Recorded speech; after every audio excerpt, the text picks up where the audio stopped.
Yalnızca göğünüz için var. Salam aleyküm. Baba.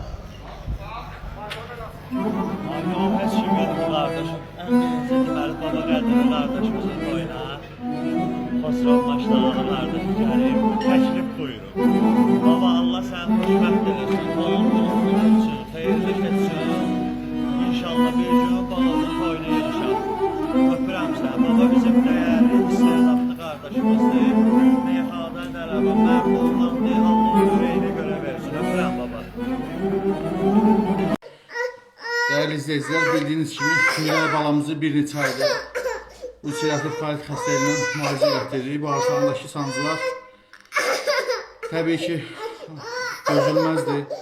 Məcbur olub paylaşırıq. Halımızdan anlayıb dəstək olan, dua edən hər kəsə təşəkkür edirəm. Ümid edirəm ki bizi başa düşəcəksiniz, dəstəyinizi əsirgəməyəcəksiniz.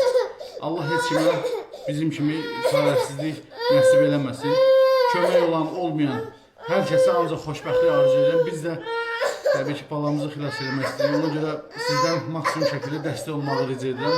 Ümid edirəm ki harayımıza səs verəcəksiniz, dəstək olacaqsınız, dua edəcəksiniz. Öncədən hər birinizə təşəkkür edirəm.